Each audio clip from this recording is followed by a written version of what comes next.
toutes et toutes et bienvenue à notre rendez-vous confinette. Vous le savez, les grands rassemblements font peur aujourd'hui à cause du risque de contagion, mais quand il y a foule, la sécurité doit toujours rester une priorité.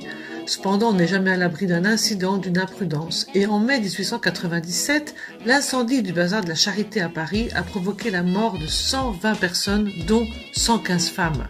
Parmi celles-ci, une aristocrate de haut rang, dont le décès tragique provoque une sidération dans toute l'Europe. Qui est-elle? La princesse Anna de Noailles, Charlotte Élisabeth de Bavière d'Orléans ou Sophie Charlotte, duchesse d'Alençon? Si vous êtes un aficionados de la série télé, vous connaissez la réponse. Il s'agit de Sophie Charlotte, la plus jeune sœur de Sissi, l'impératrice d'Autriche, duchesse d'Alençon, par son mariage avec le petit-fils de Louis-Philippe. Après le drame, tous les rescapés témoignent. La princesse avait été héroïque, se sacrifiant pour sauver la vie des autres et organisant leur fuite. Les jeunes d'abord, dit-elle, puis les visiteuses. Elle avait 50 ans, sa mort a bouleversé l'Europe entière. Mais ce 4 mai 1897, Madame S était là, elle aussi. Elle n'a que 28 ans, et si elle échappe par miracle à la catastrophe, ce n'est pas grâce à la duchesse. Prise d'un malaise, elle quitte le bazar peu après 16 heures, et elle monte, pleine de regrets, dans le fiacre qui la ramène à Passe-Ronsin. Car elle aime l'atmosphère mondaine et festive de cette vente de charité, à laquelle, comme chaque année, les Parisiennes de la Haute mettent en vente les lots récoltés.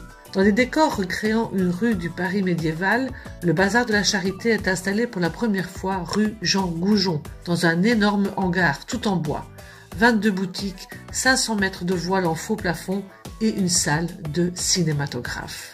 Les dames patronesses en chapeau et longues robes trônent derrière leur comptoir qui rivalise d'élégance et d'originalité. Bibelots, bijoux, statuettes, tableaux sont proposés au bon cœur des 1200 visiteurs.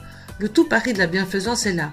Marguerite est responsable du buffet, mais elle se sent faible tout à coup et demande qu'on la remplace. Quelques minutes plus tard, dans la cabine de projection pour aider le chef opérateur qui remplit le réservoir de la lampe, son assistant l'éclaire avec une allumette. Le hangar se transforme en brasier. Bilan, 120 morts, dont seulement 5 hommes. Ce n'est pas qu'il n'y en avait pas des hommes dans cette noble assemblée. Ils étaient environ 200, mais qu'ont-ils fait? La journaliste Séverine dénonce. Ils ont frappé pour se faire une place, ils ont détalé, non seulement en ne sauvant personne, mais encore en se frayant un passage dans la chair féminine, à coups de pied, de poing, de talons, à coups de cannes, ces cannes auxquelles adhèrent par du sang coagulé de longs cheveux de femmes. À peine rassuré de savoir Meg hors de danger, le président Félix Faure est assailli. C'est un drame national, il faut réagir. Outre la polémique sur les dangers du cinématographe qui provoque une mise au point des frères Lumière, chacun cherche des responsabilités pour éviter de regarder la vérité en face. Les aristocrates français se sont comportés en goujats assassins. Félix Faure gagne le palais de l'industrie où sont entreposés les corps pour identification. Toutes les cours d'Europe se manifestent. L'Allemand Guillaume II en premier, qui en fait trop, alors que le tsar réagit un peu tard. Félix Faure aurait préféré l'inverse. Dans quelques semaines, il veut sceller l'alliance franco-russe lors de son prochain voyage en Russie. Mais confidence pour confidence, cela vous le savez déjà, puisque c'était le sujet de notre première confinette. On se retrouve bientôt pour la suivante.